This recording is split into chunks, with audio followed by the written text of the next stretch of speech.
প্রিয় শিক্ষার্থীবৃন্দ, আজ আমি তোমাদের সামনে উপস্থিত হয়েছি ব্যষ্টিক অর্থনীতি একটি ইম্পর্টেন্ট টপিক নিয়ে। সেটি হলো, এটা উপযোগ চ্যাপ্টারে আছে, সমপ্রান্তিক উপযোগ বিধি। সমপ্রান্তিক উপযোগ বিধি এটা যাদের যাদের অর্থনীতি আছে, যেসব সাবজেক্টের অনার্স প্রথম বর্ষে, এটা ডিগ্রি প্রথম বর্ষেও আছে, মেজর নন মেজর সবার অর্থনীতি অনার্স দ্বিতীয় বর্ষে আছে, মাস্টার্স পিলিতে আছে, মাস্টার্স ফাইনালেও আছে। যাদের যাদের প্রয়োজন তারা এটা সংগ্রহ করে নেবে। ক্লাসটা ইম্পর্টেন্ট, এটা একটা গুরুত্বপূর্ণ একটা বিধি, অর্থনীতিতে বিশেষ করে পরীক্ষায়ও আসে। অনার্স দ্বিতীয় বর্ষ অর্থনীতিতে আসে, অ্যাকাউন্টিং, ম্যানেজমেন্ট, মার্কেটিং, ফিনান্সের, মাইক্রো ইকোনমিক্সে অনার্স প্রথম বর্ষে আসে। ডিগ্রি প্রথম বর্ষে এই প্রশ্নটা অনেকবার এসেছে। অন্যান্য সাবজেক্টেও আসে, রাষ্ট্রবিজ্ঞান, সমাজবিজ্ঞান, যাদের যাদের নন মেজর হিসাবে আছে। যাই হোক, নিজেদের খবর তো নিজেরা জানো। যাদের যাদের এটা দরকার তারা আমার চ্যানেল থেকে, ইউটিউব চ্যানেল থেকে সংগ্রহ করে নেবে। আশা করি সবার উপকার হবে। মূল আলোচনায় চলে যাচ্ছি আমি। সমপ্রান্তিক উপযোগ বিধি এর অর্থ হলো, কোনো বক্তা যদি এট এ টাইমে দুইটা দ্রব্য ভোগ করে, একাধিক দ্রব্য ভোগ করে, অধ্যাপক মার্শালের মতে সে কখন ভারসাম্য লাভ করে, কিভাবে ভারসাম্য, কোন দ্রব্যটা কতটুকু ভোগ করবে, সেটা নিয়ে আমরা আজকে আলোচনা করব। তাহলে সমপ্রান্তিক উপযোগ বিধির মূল কথাটা হলো, marginal utility of X by P X সমান সমান marginal utility of Y by P Y সমান সমান এটা সংখ্যা, ধরি ল্যামডা। এটা বুঝতে একটু সমস্যা হতে পারে, মনোযোগ দিতে হবে। এক্স একটা দ্রব্য, ওয়াই একটা দ্রব্য। এক্স দ্রব্যের প্রান্তিক উপযোগ আর ওই দ্রব্যের দামের অনুপাত। এক্স দ্রব্যের প্রান্তিক উপযোগ আর দামের অনুপাত, ওয়াই দ্রব্যের প্রান্তিক উপযোগ আর দামের অনুপাত। একটি দ্রব্যের ক্ষেত্রে মার্শাল বলেছিলেন দ্রব্যের প্রান্তিক উপযোগ আর দাম সমান হতে হবে। এই হলো এক দ্রব্যের ক্ষেত্রে মার্শালের শর্ত, ভোগের শর্ত। প্রান্তিক উপযোগ আর দাম সমান হতে হবে, এটা হলো একটা দ্রব্যের ক্ষেত্রে। কিন্তু একাধিক দ্রব্য হলে এই কথাটা আর প্রযোজ্য হবে না, এটা আর খাটবে না। সেখানে উনি বলছেন, প্রথম দ্রব্যের প্রান্তিক উপযোগ আর দামের অনুপাত যা হবে, দ্বিতীয় দ্রব্যের প্রান্তিক উপযোগ আর দামের অনুপাত তাই হতে হবে। এই দুইটা সমান একটা সংখ্যা, মনে করি 2, তাহলে 2 হবে। এইটার প্রান্তিক উপযোগ মনে করি 10, এটার দাম মনে করি 5, তাহলে কত হইল 2। এটার প্রান্তিক উপযোগ মনে করি আমরা 12, এটার দাম হলো 6, তাহলে কত হলো 2। এই দুইটা সমান হতে হবে, দুইটার অনুপাতটা সমান হতে হবে। দুইটা দ্রব্য ভোক্তা এমন ভাবে ক্রয় করবে যাতে এই শর্তটা প্রতিফলিত হয়। প্রথম দ্রব্যের প্রান্তিক উপযোগকে দাম দ্বারা ভাগ করলে যা হবে, দ্বিতীয় দ্রব্যের প্রান্তিক উপযোগকে দাম দ্বারা ভাগ করলে তাই হতে হবে। এই শর্ত যদি প্রতিপালিত হয়, যেখানে প্রতিপালিত হবে ভোক্তা সেখানেই ভারসাম্য লাভ করবে। কয়টা দ্রব্য ভোগ করবে সেটা আমরা দেখব। এখন আমরা এটা দুই ভাবে আলোচনা করতে পারি। আমরা টেবিলেও আলোচনা করা যায়, আবার চিত্র দিয়ে আলোচনা করা যায়। তাহলে আমরা চিত্র দিয়ে প্রথম টেবিলে আলোচনা করি। চেষ্টা করব সংক্ষেপে এবং সহজভাবে আলোচনা করতে, সেক্ষেত্রে সবার মনোযোগ প্রয়োজন। প্রথম আমি তালিকায় দেখাচ্ছি, সংক্ষেপে দেখাবো। এটা হলো এক্স দ্রব্য, এটা হলো ওয়াই দ্রব্য, ভোগের পরিমাণ। এটা হলো M U X by P X, এটা হলো M U Y by P Y. অর্থনীতি নিজের মতো বুঝতে হবে, নিজের মতো উপস্থাপন করতে হবে। সবার উপস্থাপন এক হবে না, সবার বুঝও এক হবে না। কেউ মুখস্থ করবে, কেউ আধা মুখস্থ করবে, আধা বুঝবে, কেউ পুরাটাই বুঝে পড়বে। যারা পুরাটাই বুঝবে তাদের জন্য অর্থনীতি পড়া সহজ। আমরা দেখলাম, দেখি একটু 1 2 3 এই চারটা দিয়ে আমরা আলোচনা করি। 1 2 3। যখন এক দ্রব্যের একটা ভোগ করে ওই দ্রব্যের প্রান্তিক উপযোগ আর দামের অনুপাত আমরা মনে করলাম 5। যখন ওয়াই দ্রব্যের একটা ভোগ করে ওইটার দাম আর প্রান্তিক উপযোগের অনুপাত মনে করলাম 6। এটা যখন দুইটা ভোগ করে তখন এই অনুপাতটা হলো 4 আর এই অনুপাতটা হলো 5। এটা যখন তিনটা ভোগ করে এই অনুপাতটা হলো 2, এটাও হলো 2। এটা যখন চারটা ভোগ করে এই অনুপাতটা হলো 1, এটা হলো 1.2। কাল্পনিক, পুরাটাই কাল্পনিক, আমি আমার মতো করে কল্পনা করে নিলাম। যখন এক দ্রব্যের একটা ভোগ করে ওই দ্রব্যের প্রান্তিক উপযোগের দাম দ্বারা ভাগ করলে যেটা পাওয়া যায় সেটা মনে করি 5, আর তখন ওয়াই দ্রব্যটা হলো 6। যখন দুইটা দ্রব্য 2 একক করে ভোগ করা হয়, এক দ্রব্যের প্রান্তিক উপযোগের দামের অনুপাতটা মনে করলাম 4, এটাটা মনে করলাম 5। 3 একক যখন ভোগ করা হয় এটাটা 2, এটাটা 2।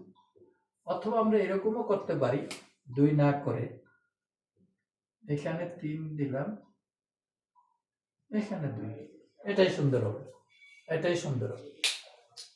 যাই হোক, 4 একক যখন দুইটাই ভোগ করে তখন এটারটা হলো 1, এটারটা হলো 2। এখন আমরা দেখি যে এক দ্রব্য যখন 3টা ভোগ করা হয় তখন mu x/px কত 2, আর y দ্রব্য যখন 4টা ভোগ করা হয় তখন এই অনুপাতটা কত 2। আবার আমি বলছি, দুইটাই যখন এক এক করে ভোগ করা হয়, একটার হলো 5 আর একটার হলো 6। দুইটাই যখন 2 2 করে ভোগ করা হয়, একটার হলো 4 আর একটার হলো 5। দুইটাই যখন 3 3 ভোগ করা হয়, একটার হলো 2 আর একটার হলো 3। দুইটাই যখন 4 4 ভোগ করা হয়, একটার হলো 1 আর একটার হলো 2। এই টেবিল থেকে দেখা যায় এই অনুপাতটা সমান, এই দুইটা সমান কোথায়, এই আর এই দুইটাই 2 2। সেক্ষেত্রে এটা কার, x এর, তখন এক দ্রব্য ভোগ করে কয়টা, 3টা। এটা কার, y এর, তখন y দ্রব্য ভোগ করে কয়টা, 4টা। তাহলে আমরা বলতে পারি যে সূত্রটা আমরা আগে লিখেছিলাম, mu x/px সমান সমান mu y/py কত হলো 2। তখন এক দ্রব্যের পরিমাণ কত, 3, y দ্রব্যের পরিমাণ কত, 4। তাইলে মার্শালের কথা অনুযায়ী, এই শর্ত অনুযায়ী, সূত্র অনুযায়ী ভোক্তা একজন ব্যক্তি, আমি তুমি যেই হোক, এক দ্রব্য ভোগ করবে কয়টা, 3টে, ওয়াই দ্রব্য ভোগ করবে কয়টা, 4টে। তাহলে যখন এক দ্রব্যের 3টা আর ওয়াই দ্রব্যের 4টা ভোগ করবে তখন এই দুইটা অনুপাত পরস্পর সমান হবে। এক দ্রব্যের প্রান্তিক উপযোগ আর দামের অনুপাতও 2 হবে, ওয়াই দ্রব্যের প্রান্তিক উপযোগ আর দামের অনুপাতও 2 হবে। তাইলে এই আলোচনা থেকে আমরা বুঝলাম সমপ্রান্তিক উপযোগ বিধি অনুযায়ী, ল অফ ইকুইমার্জিনাল ইউটিলিটি অনুযায়ী, according to law of equimarginal utility, একজন ভোক্তা এক দ্রব্যের ভোগ করবে 3টা, ওয়াই দ্রব্যের ভোগ করবে 4টা। তাহলে এই শর্তটা প্রতিপালিত হবে। একাধিক দ্রব্য ভোগের ক্ষেত্রে এটাই হলো মার্শালের শর্ত, ভারসাম্যের শর্ত। এটাকেই বলা হয় সমপ্রান্তিক উপযোগ বিধি। সমপ্রান্তিক প্রান্তিক উপযোগ এবং দামের অনুপাত পরস্পর সমান, এটা হলো সমপ্রান্তিক উপযোগ বিধি। এই বিধি আমরা কিসের মাধ্যমে আলোচনা করলাম, সূচির মাধ্যমে, তালিকার মাধ্যমে, টেবিলের মাধ্যমে। এখন আমাদের এখান থেকেও প্রশ্ন করতে পারে, সৃজনশীল প্রশ্ন। এই টেবিলটা দিয়ে দিল, দিয়ে বলল যে সমপ্রান্তিক উপযোগ বিধি অনুযায়ী ভোক্তা এক্স এবং ওয়াই দ্রব্য কতটি ভোগ করে, বা এই বিধিটি আলোচনা। প্রথম বলল সমপ্রান্তিক উপযোগ বিধি কি, এই যে উদ্দীপক দেওয়া আছে প্রদত্ত টেবিল থেকে সমপ্রান্তিক উপযোগ বিধিটি ব্যাখ্যা করো। সমপ্রান্তিক উপযোগ বিধি মোতাবেক ভোক্তা এক্স দ্রব্যের কয়টি এবং ওয়াই দ্রব্যের কয়টি ভোগ করে। প্রশ্ন বিভিন্ন ধরনের হতে পারে। একজন রিক্সাওয়ালা যখন এক জায়গায় বসে থাকে, অনেক ধরনের প্যাসেঞ্জার আসে, সবাই কি এক জায়গায় যায়? তাহলে রিক্সাওয়ালাকে জানতে হবে যে এলাকায় সে রিক্সা চালায় ওই এলাকার রাস্তাঘাটগুলি, রোড নম্বরগুলি, সেক্টরগুলি যে যেখানে থাকে ওই এলাকার সম্বন্ধে তার ধারণা থাকতে হবে। যে যেখানে বলবে সেখানে সে যাতে নিয়ে যেতে পারে। তাহলে সে একই জায়গার থেকে রওনা দিল, কিন্তু সব প্যাসেঞ্জার নিয়ে কিন্তু সারাদিন কিন্তু সে একই জায়গায় যাবে না। এক একজন প্যাসেঞ্জার নিয়ে এক এক গলিতে ঢুকবে, এক এক প্যাসেঞ্জার নিয়ে এক এক দিকে যাবে। যাই হোক, প্রশ্নের ধরন থেকে প্রশ্ন ঠিক আছে, সমপ্রান্তিক উপযোগবিধি, এটা বিভিন্ন অ্যাঙ্গেলে প্রশ্ন হতে পারে, বিভিন্ন দিকে চলে যেতে হবে আমাদের। যদি এরকম টেবিল দিয়ে বলে, টেবিল দেখে আমাদের বুঝতে হবে এটা সমপ্রান্তিক উপযোগবিধি। এক্স দ্রব্যের কয়টা? 3টা। ওয়াই দ্রব্যের কয়টা? 4টা। তাহলে কি হয়? দুইটা প্রান্তিক উপযোগ কত হয়? সমান হয়। এই হলো সমপ্রান্তিক উপযোগবিধি। প্রশ্ন যেভাবেই হোক আমাদের বুঝতে হবে, বুঝলেই আমরা অ্যান্সার করতে পারবো ইনশাআল্লাহ। এখন আমরা এই সমপ্রান্তিক উপযোগ বিধিটাকে একটা চিত্রের মাধ্যমে দেখো। চিত্রটাই অনেক সুন্দর। অর্থনীতিতে আমরা আগেই বলছি, চিত্রটা হলো সহজ মানুষের জন্য, কম বোঝা মানুষের জন্য চিত্রটা ভালো, চিত্রটা পারবে, চিত্রটা যে কোনো মানুষকে বোঝানো যায়। তাহলে আমরা সমপ্রান্তিক উপযোগ বিধিটা একটু আলোচনা করি।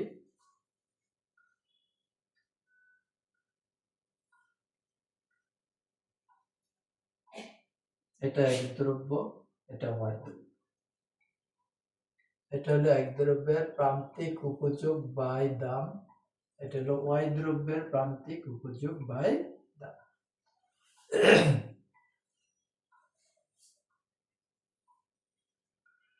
এক দ্রব্যের প্রান্তিক উপযোগ ও দামের অনুপাত নির্দিষ্টকারী রেখা হলো এটা, mu x by px mu y by py। এখন যদি আমরা এরকম একটা রেখা টানি, তাহলে এখানে এক দ্রব্যের মনে করি 4টা বা 5টা, তখন এই অনুপাতটা কত? প্রান্তিক এক দ্রব্যের দাম আর প্রান্তিক এই অনুপাতটা আমরা মনে করি এটা ধরি আমরা 3, এটারও হলো 3, বা ওই যে আমরা আলোচনা ধরছিলাম 2 দিয়ে, এটা ছিল কত? এক্স দ্রব্যের ছিল 3, ওয়াই দ্রব্যেরটা তাহলে একটু দূরে দিয়ে দিই 4, যেহেতু এটা টেবিলের সাথে মিল হবে। এটা হলো 4 mu y by py। চিত্রের এই বিন্দুতে দেখা যায় ভোক্তা যখন এক দ্রব্যের 3টি দ্রব্য ভোগ করে, 3 একক ভোগ করে, তখন এই দ্রব্যের প্রান্তিক উপযোগ এবং দামের অনুপাত 2। এই বরাবর গেলে আমরা দেখি এটা যদি 2 হয় এটাও 2 হবে। বি বিন্দুতে যখন সে এক দ্রব্য ওয়াই দ্রব্যের 4টি ভোগ করে, তখন এই অনুপাতটা হয় কত? 2। তাইলে সমপ্রান্তিক উপযোগ বিধি অনুযায়ী ভোক্তা এক দ্রব্যের 3টা ভোগ করবে এ বিন্দুতে, আর ওয়াই দ্রব্যের 4টা ভোগ করবে বি বিন্দুতে। তাহলে এক দ্রব্যের 3টা আর ওয়াই দ্রব্যের 4টা ভোগ করলে আমাদের এই শর্তটা প্রতিপালিত হয়। mu x by px কত? 2, আর mu y by py কত হয়? 2। এইটাই হলো একাধিক দ্রব্য ভোগের ক্ষেত্রে মার্শালের ভারসাম্যের শর্ত। এটাকেই বলা হয় সমপ্রান্তিক উপযোগ বিধি। তাহলে সমপ্রান্তিক উপযোগ বিধিটা আমরা কয়ভাবে আলোচনা করলাম? 2 ভাবে। একটা হলো তালিকার মাধ্যমে, সূচির মাধ্যমে, টেবিলের মাধ্যমে, আরেকটা হলো চিত্রের মাধ্যমে, রেখাচিত্রের মাধ্যমে। তাইলে আজকের এইটুক আলোচনা থেকে একটি প্রশ্ন হতে পারে, সমপ্রান্তিক উপযোগ বিধিটি ব্যাখ্যা করো, সমপ্রান্তিক উপযোগ বিধিটি বিশ্লেষণ করো বা আলোচনা করো। আর আমি আগেই বলছিলাম, সব ক্লাসে আমি বলি, কোনো বিধি আলোচনা করতে বলে সমালোচনা দিতে হবে। সমালোচনা হলো তোমার মনের মধ্যে যদি কোনো এই কথাগুলির বিপরীতে যদি কোনো কথা মনে হয়, সেটাই হলো সমালোচনা। একজন একটা কথা বললো, আমরা সাথে সাথে বলি যে এটা ঠিক হয় না, এটা কিভাবে সম্ভব। যদি কেউ বলে যে কালকা ভোরে আমরা ক্লাস নিব, সেই ক্লাসটা হবে কয়টায়? ভোর 5টা। এখন অনেকে বলবে না স্যার 5টা বাজে তো ঘুম থেকে উঠতে পারি না, 5টা বাজে হবে না, 5টায় ক্লাস নিলে অনেকেই অংশগ্রহণ করতে পারবে না, এটা ঠিক না। এই যে আমি বললাম 5টায় ক্লাস নেব, এটা একটা নিয়ম, প্রতিদিন 5টায় নিব। এর মধ্যে কেউ কেউ বলবে 5টায় নেওয়া যাবে না, 5টায় নিলে এই সমস্যা হবে। ঠিক একইভাবে যে কোনো বিধি যখন একজন বলে, একজন আবিষ্কার করে, তখন এর বিপরীতে কিছু মত সৃষ্টি হয়, সেটাই হলো সমালোচনা। তাহলে উনি যেই কথা বলছে যে 2টা দ্রব্য যখন বুক করবে তখন এই নীতি অনুযায়ী বুক করবে, তাইলে এটা আমরা যদি মনে করি সব ঠিক আছে, আমাদের মনে যদি কোনো প্রশ্ন আসে না, তাহলে বুঝবো সমালোচনা নাই। আর যদি কোনো প্রশ্ন আসে তাইলে আমরা বুঝবো এখানে সমালোচনা আছে, সেইগুলি লিখতে হবে। সবকিছু বুঝে পড়ালেখা করা, স্টুডেন্ট লাগবে, সব বুঝতে হবে এমন স্টুডেন্ট খুব কম। 100% বুঝে পড়ালেখা করবে এরকম স্টুডেন্ট নাই বললেই চলে। কিছু কিছু জিনিস মুখস্থ করতে হবে, কিছু কিছু জিনিস মনে রাখতে হবে। মুখস্থ করা মানে মনে রাখা, মনে রাখাই মুখস্থ করা, মুখস্থ করাই মনে রাখা, কিছু কিছু জিনিস। তাইলে অঙ্কের যে কোনো একটা সূত্র সেটাও তো মনে রাখতে হয়, এটা কি মুখস্থ না? তাহলে একদম সব বুঝতে হবে তা না, কিছু কিছু জিনিস মনে রাখতে হবে বা মুখস্থ রাখতে হবে। তাহলে আজকের আলোচনা হলো আমাদের সমপ্রান্তিক উপযোগ বিধিটি বিশ্লেষণ করো বা ব্যাখ্যা করো। এখন আসি আমাদের এখানে আরেকটা ইম্পর্টেন্ট প্রশ্ন আছে। সমপ্রান্তিক, তোমরা একটু লিখে নাও, সমপ্রান্তিক উপযোগ বিধি থেকে চাহিদা রেখা অঙ্কন। সমপ্রান্তিক উপযোগ বিধি থেকে চাহিদা রেখা অঙ্কন। সমপ্রান্তিক উপযোগ বিধি থেকে কিভাবে চাহিদা রেখা অঙ্কন করা যায়, অথবা সমপ্রান্তিক উপযোগ বিধি থেকে কিভাবে চাহিদা বিধি প্রমাণ করা যায়। চাহিদা বিধি প্রমাণ, চাহিদা রেখা অঙ্কন, চাহিদা রেখা কিভাবে পাওয়া যায়, একই কথা। তাহলে আমরা সেটা একটু আলোচনা করি। এই চিত্রটা আমি ব্যবহার করব।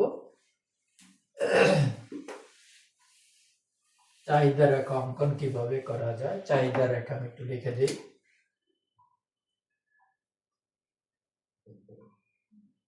চাহিদা রেখা, চাহিদা রেখা কিভাবে অঙ্কন করব। চাহিদা রেখা অঙ্কনের জন্য সম্প্রান্তিক উপযোগ বিধিটা তো আমার বুঝাইতে হবে প্রথম। মনে করি আমরা এক দ্রব্যের চাহিদা রেখা অঙ্কন করব। তাহলে এখানে এক দ্রব্যের চাহিদা, এক দ্রব্যের দাম, একটা চিত্র বেশি হলো। প্রথম আমরা আলোচনা করব সমপ্রান্তিক উপযোগ বিধি অনুযায়ী ভোক্তা এক দ্রব্যের এইটুকু বুক করবে আর ওয়াই দ্রব্যের এইটুকু বুক করবে। এটা আগের আলোচনা। এক দ্রব্যের 3টা, ওয়াই দ্রব্যের 4টা। এখন আমরা এখানে নিশ্চয়ই এই যে এক দ্রব্যের দাম আর উপযোগ, এক দ্রব্যের উপযোগকে, প্রান্তিক উপযোগকে দাম দ্বারা ভাগ করে কত পেয়েছি? 2। তো সেখানে একটা দাম নিশ্চয়ই আছে। মনে করি আমরা এটা ছিল 10, এটা ছিল 5, দাম কত? 5। তাহলে এ বিন্দুতে দ্রব্যের দামটা কত, এটা আমাদের একটু বুঝতে হবে। এক দ্রব্যের প্রান্তিক উপযোগকে দাম দ্বারা ভাগ করেই তো আমরা এই 2 পেয়েছি। তাহলে আমরা মনে করি প্রান্তিক উপযোগটা 10, দামটা কত? 5।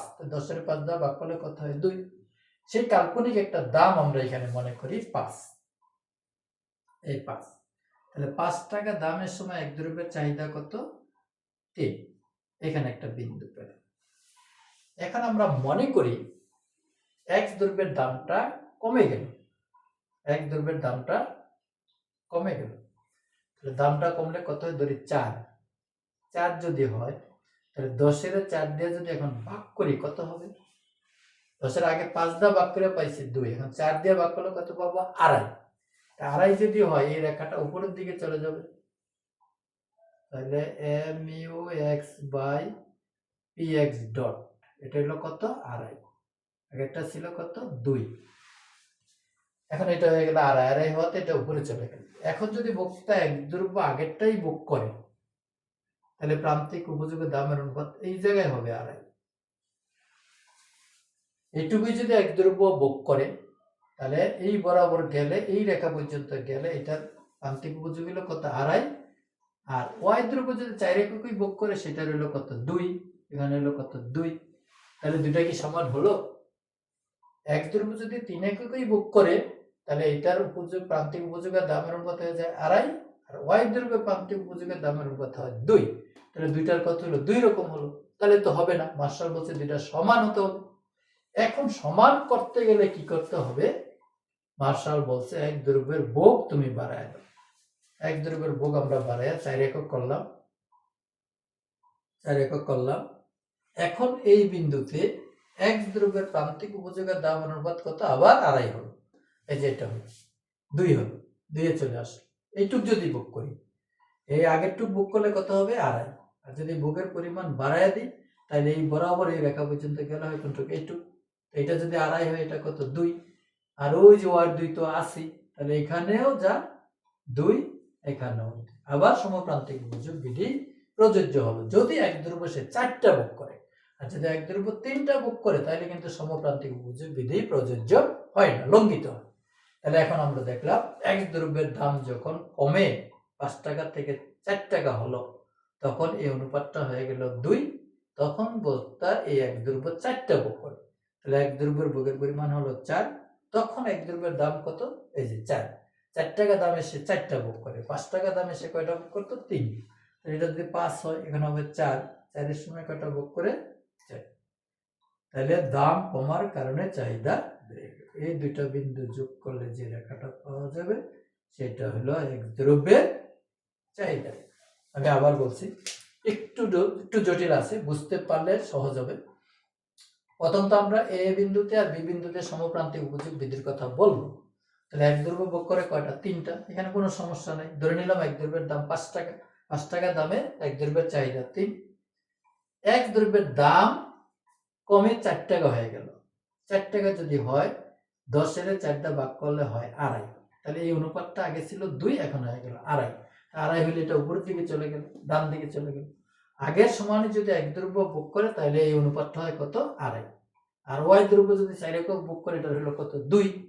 কিন্তু একটার আড়াই আর একটার 2 তো হতে পারবে না, দুইটা সমান হতে হবে। এই জন্য মার্শাল বলছে তাইলে এক দ্রব্যের দাম যেহেতু কমে গেছে তুমি এক দ্রব্যের ভোগ বাড়ায় দাও। দিলাম বাড়ায় দেওয়ার পরে এই যে এই রেখা অনুযায়ী এখন কত হলো? এই বিন্দুতে আবার সেই 2 হলো। তাহলে এক দ্রব্যটাও এখন 2, ওয়াই দ্রব্যটাও 2। আবার সমপ্রান্তিক উপযোগ বিধি পুনঃপ্রতিষ্ঠিত হলো। তাহলে এই বিন্দুতে এখন এক দ্রব্যের চাহিদা কত? 4টা। আর এক দ্রব্যের দাম কত? 4 একক। তাহলে 4 একক দামে ভোগের পরিমাণ কত? 4। দাম কমার কারণে চাহিদা বাড়লো। এই দুইটা বিন্দু যোগ করলে আমরা যে রেখাটা পেলাম সেই রেখাটাই হলো এক দ্রব্যের চাহিদা। এইভাবে আমরা সমপ্রান্তিক উপযোগ বিধি থেকে চাহিদা রেখা অঙ্কন করতে পারি। তাহলে সমপ্রান্তিক উপযোগ বিধির যে শর্ত, সেই শর্ত অনুযায়ী আমরা দেখলাম এক দ্রব্যের দাম যদি কমে তাহলে ভোক্তার এই বিন্দুতে থাকে না, এই বিন্দুতে চলে আসে। সমপ্রান্তিক উপযোগ বিধি কার্যকর করার জন্য সেখানে আর থাকতে পারে না। এখানে যদি না আসে তাহলে ওই বিধি কার্যকর হয় না। এই জন্য সে 5 টাকা দামে 3 একক বুক করে আর 4 টাকা দামে 4 একক বুক করে। তাহলে দাম যখন কমলো চাহিদা তখন বাড়লো। এই সম্পর্ক থেকে আমরা নিচের চিত্রে ডিডি রেখা বা ডিমান্ড কার্ভ পেয়ে গেলাম। এইভাবে আমরা সমপ্রান্তিক উপযোগ বিধি থেকে চাহিদা রেখা অঙ্কন করতে পারি। আর এটা একটা কোন দ্রব্যের চাহিদা রেখা? স্বাভাবিক দ্রব্যের চাহিদা রেখা, সাধারণ দ্রব্যের চাহিদা রেখা। যে কোনো দ্রব্য যদি স্বাভাবিক হয় তাহলে এটার দাম কমলে চাহিদা বাড়ে। বিলাস জাতীয় দ্রব্যের ক্ষেত্রে, নেশা জাতীয় দ্রব্যের ক্ষেত্রে, শৌখিন দ্রব্যের ক্ষেত্রে, আরো বিভিন্ন ধরনের দ্রব্য আছে, গিভেন গুডসের ক্ষেত্রে দাম কমলে চাহিদা এরকম বাড়বে না। তাইলে স্বাভাবিক দ্রব্যের ক্ষেত্রে যখন দাম কমে তখন চাহিদা বাড়ে। এটি হলো চাহিদা রেখা। তাহলে যাই হোক, আজকের ক্লাস থেকে আমরা মোটামুটি উপযোগ, সমপ্রান্তিক উপযোগ বিধিটা বিশ্লেষণটা শিখলাম, কিভাবে বিশ্লেষণ করব, ব্যাখ্যা করব। আর যদি বলে সমপ্রান্তিক উপযোগ বিধি থেকে চাহিদা রেখা অঙ্কন করো, একটু আগে আমি বলেছি এটা আমরা শিখে রাখবো। প্রশ্ন যেভাবে করবে সেভাবে আমাদের যেতে হবে। রিক্সাওয়ালা যেমন যেখানে বলে সেখানেই নিয়ে যায়। প্রতিদিন প্রতি প্যাসেঞ্জারের ক্ষেত্রে সে একই জায়গায় যায় না, এক একজনকে নিয়ে সে এক এক দিকে যায়, যে যেভাবে চায় সেইভাবে। ঠিক একইভাবে আমরা এটা জেনে রাখবো, যেইভাবে আমাকে যেতে বলে সেইভাবে আমি ডাইভার্ট করব, আমার গতিপথকে সেইভাবে আমি নিয়ন্ত্রণ করব। তাহলে যদি সমপ্রান্তিক উপযোগ বিধি থেকে চাহিদা রেখা অঙ্কন করো না আসে তাহলে তো আমি অঙ্কন দিব না, শুধু সমপ্রান্তিক উপযোগ বিধিটাই আলোচনা করব। অনেক সময় সমালোচনা চায়, সমালোচনা না চেলেও যদি নম্বর বেশি আমরা দিব। আর যদি নম্বর 2, 3, 4, 5 পর্যন্ত থাকলে না দিলেও হবে। 7 যদি থাকে, 8 যদি থাকে, 10 যদি থাকে তাহলে অবশ্যই আমাদেরকে দিতে হবে। একটা প্রশ্নের অ্যান্সার 1 জন্য যেমন লেখা যায় আবার 10 জন্য লেখা যায়। যদি বলে তোমার 1 নম্বর দিয়া তোমার বাপের নাম কি, বা তোমার বাপ সম্বন্ধে লিখো, 2 নম্বর 2টা সেন্টেন্স লিখবো। যদি 10 নম্বর দিয়ে রচনা লিখতে বলে বাবার উপর, তাহলে বাবার বাবার বাবা, বাবার বাবা, বাবার গ্রাম, বাবার বাড়িঘর, ঠিকানা, কি করতেন, তার পেশা, সবকিছু লিখবে। আর যদি নম্বর কম থাকে শুধু আমার বাবার নামেই তার বয়সের, বা সে একজন শিক্ষক, এটুকুই শেষ করব। তাহলে যাই হোক, প্রশ্নটা আমাদের নিজেদের মতো বুঝে অ্যান্সার করতে হবে।